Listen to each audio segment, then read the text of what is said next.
Vous avez envie de découvrir le pouvoir de Linux sans quitter votre environnement Windows? Aujourd'hui, on va franchir une nouvelle étape en installant un terminal Linux directement sur votre PC. Découvrez comment allier simplicité et puissance tout en restant dans un univers familier. Mais d'abord, qu'est-ce qu'un terminal Linux exactement? Un terminal Linux, c'est une interface en ligne de commande qui vous permet d'interagir avec le système Linux via des commandes textuelles. C'est un outil très puissant pour gérer des fichiers, automatiser des tâches et contrôler votre système sans interface graphique. Pourquoi est-il important d'utiliser un terminal Linux? Pour les développeurs, la maîtrise du terminal est une compétence cruciale. Que ce soit pour la gestion des données ou l'installation de logiciels, le terminal simplifie et accélère de nombreuses tâches. C'est particulièrement vrai dans le domaine du développement web, où ces outils deviennent rapidement indispensables.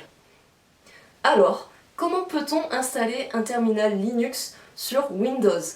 C'est là que le Windows Subsystem for Linux ou WSL entre en jeu.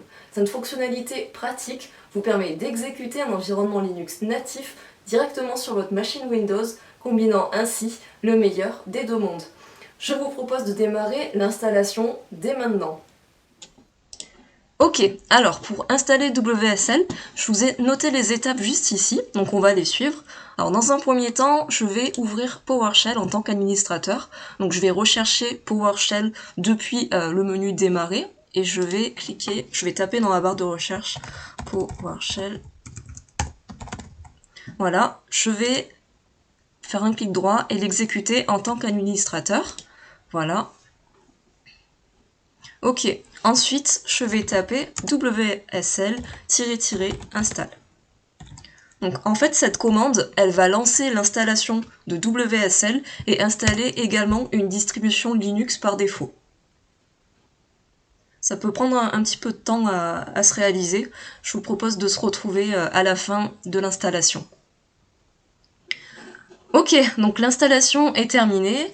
Donc là, j'ai installé WSL et Ubuntu et on me dit que pour prendre en compte ces installations, il va falloir que je redémarre mon PC. Donc je vais redémarrer le mien et on se retrouve juste après. Ok, donc j'ai redémarré mon ordinateur. Maintenant, je vais ouvrir mon terminal Linux en utilisant un terminal de commande classique. Donc je clique sur démarrer, je recherche mon terminal. Voilà, je clique dessus et là au niveau de la croix, je vais cliquer dessus et hop, je vais lancer Ubuntu. Alors je ferme ça. Donc là en fait l'installation est en train de se finaliser parce qu'on doit choisir un nom d'utilisateur et un mot de passe. Ok, donc comme nom d'utilisateur, je vais choisir M Bouvard. Et comme mot de passe, bon là vous rentrez ce que vous voulez, hein. Il faut s'en souvenir par contre après.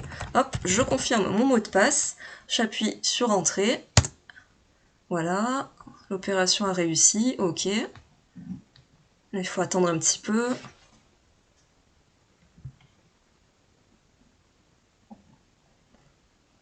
Ok, l'installation est un succès.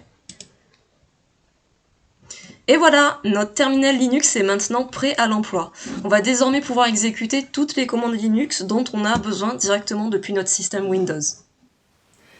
En résumé, WSL est une solution idéale pour profiter des fonctionnalités de Linux tout en restant dans notre environnement Windows. Restez avec nous pour la prochaine vidéo où nous explorerons ensemble les commandes Linux essentielles. Si vous avez trouvé cette vidéo utile, n'oubliez pas de vous abonner et d'activer les notifications pour ne rien manquer. Merci d'avoir regardé et à bientôt.